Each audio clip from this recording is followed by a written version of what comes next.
one of the things that did inspire the concept was one Arjun saying, "I want to play a gangster," Hmm. and I've never written gangsters before. I just write Hmm. common people.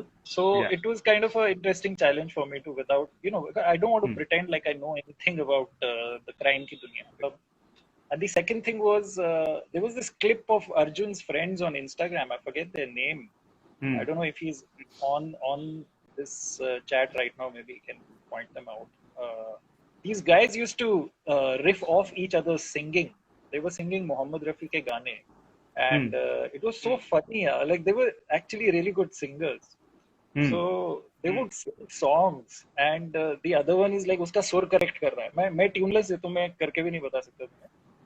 But मेरे को इतना genuine लगा because in India we tend to argue on songs and music like we own them, right? We are born into songs. So I wanted to build that into the story somehow. That was my kind of little pet whim which I wanted to. So वो ऐसा करके ऐसा खिचड़ी बनाया उसमें कुछ भी डाल के, like a few things I put in and it became this. Okay. So yeah, short breakdowns out of the window. Okay, nothing like that happened. There was no breakdown. There was no technical talk happening. Hmm. This was lockdown one, so Hmm. you couldn't even contemplate sending anybody into anybody's house. Hmm. So I did.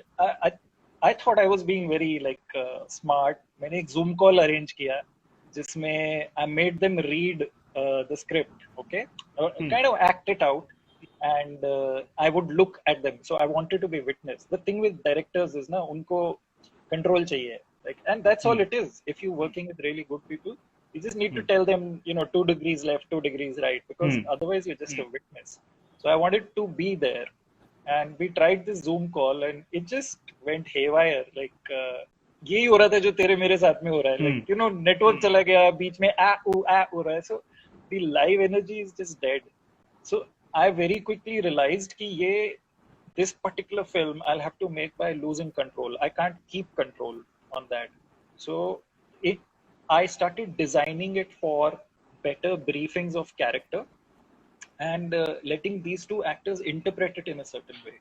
In Arjun's case, it was really tough because he was moving around in a room with a certain camera positions. So it could have been a chat like mine and yours also. I think it would have worked. But I didn't want to think a lockdown ka film hai. So the only formula, let's say restrictions of the box I had was कि ये I have two rooms. I'll have one room which is Sharib's and one which is Arjun's, and I can't write anything out of that. I don't have the luxury to. So I wrote into that concept. You understand? I wasn't writing my film. I was writing a film for them. And that I think is a key difference when you're working with restrictions, or even otherwise when you don't have resources. I mean, I come from a background where mostly पैसा मुश्किल से बनता है film बनाने के लिए ना, like you hardly get people serving you money like here make whatever shot you want.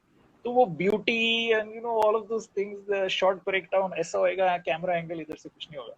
How I went about it was defining their energies to them. This is your energy, this is your energy. So Arjun figured if he has this energy, he's going to walk around a lot.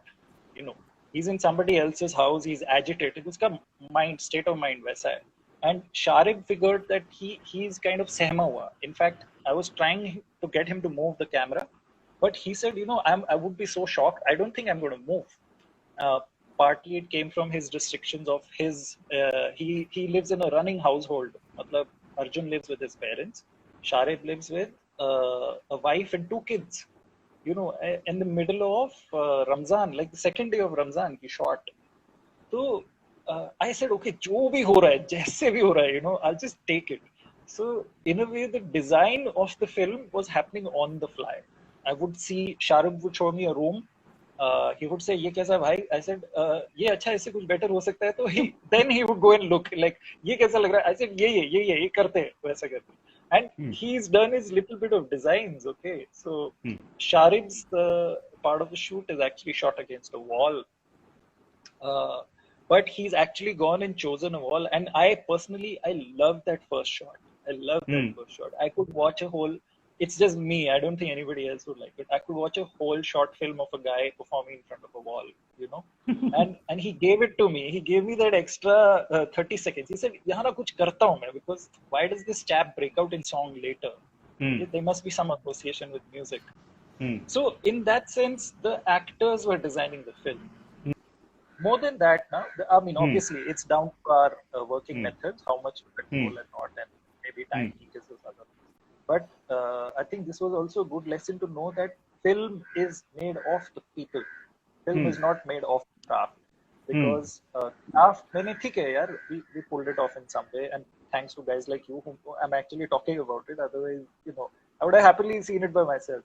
But I'm thinking, what was it that was missing in this whole experience for the actors, also for us also, is this intuitive grasp of thing when you're sitting with people. You're sitting with the actor, with the sound designer, there are many things you don't even say. The editor puts a certain cut and you go, oh wow, maza aa gaya. You're talking like that. You're talking like human beings. You're not like a data sheet. Hey Pranita, can you move this shot 3 seconds to the left? Because then I think, film theory underline here. That type of thing. But it kills what our instincts are. So, one good lesson was कि film अच्छा बनाना है तो gather people whom you want to or you do get on with, not in a not like gang nahi banane ka. Like Pranita and me are extreme introverts, I think, in that sense. I felt like I made a copy of me. She wouldn't talk much. She just finished the work and sent it. That kind of thing.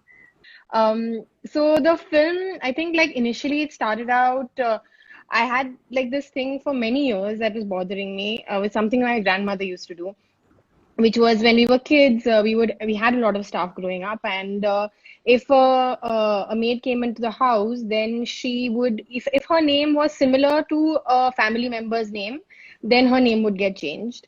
Or if her name was too difficult to pronounce, her name would get changed.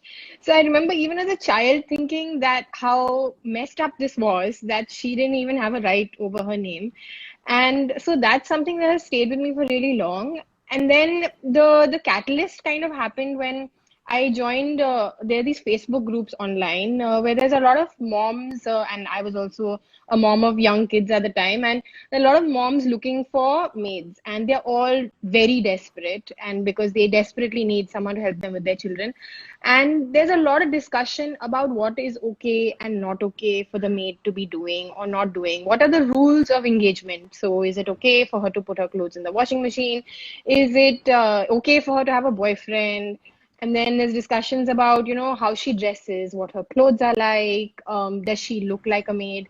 So all of these conversations, and some of it just seemed so bizarre and honestly like very fucked up and hilarious. And so I really wanted, like I would sit there reading all of this and just like crack up. And so I really wanted to use that in a film.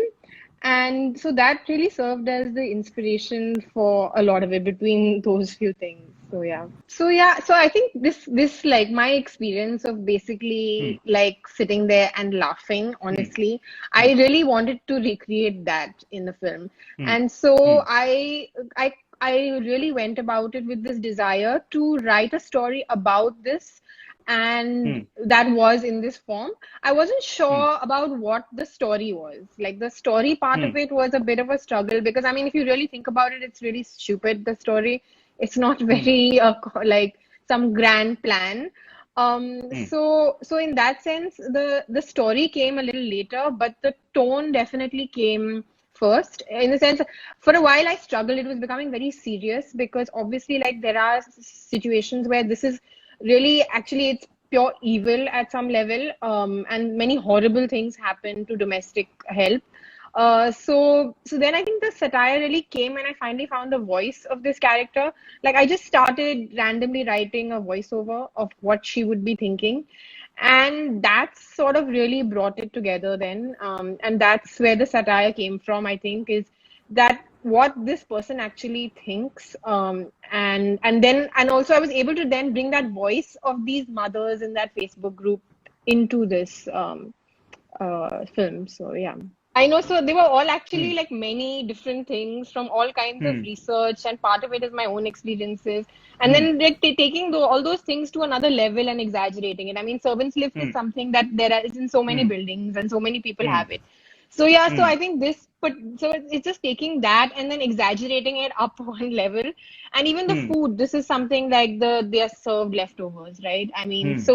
so just to kind of give it that humorous, this thing to take it to another level, and then her jumping off, of course. Um, Yes. so yeah, so it's just that it's so ridiculous, and the thing is that I mean it's really sad that it's funny, but it's fucked up. So, but yeah, it's like how people even react to like the suicide aspect came from someone I know who was talking about a maid, not in India, but she lived in Bahrain and she was talking about her maid committing suicide. And the major issue was not that the maid killed herself, but that how would she now like get another maid?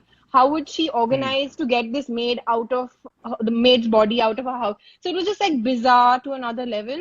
So a lot of this and like taking it and exaggerating it like crazy.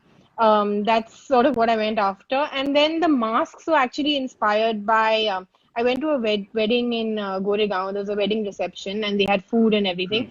And there were these servers. Actually, it's one of my Instagram photos also from a couple of Hmm. years back. There were these servers and they were wearing turbans and they had surgical masks on and gloves and they were standing there and serving the food. And I think like that really disturbed me for some reason. And it's just ridiculous situation. And so I think then it also translates into this idea. I mean, of course, now it seems really like prescient of me to have thought of it, but it really comes down to this idea of like caste and pollution. And that is Hmm. what so much of this is about, which is about the mixing of fluids and where our fluids go and who touches our fluids. And even within even within domestic workers, there's a class system even there of who will clean the bathroom and who will not clean the bathroom, you know. Hmm. So I think all of these, and then so I wanted all of these ideas to be in the film. And so Hmm. I just like literally found one idea and found a way to kind of put it all together.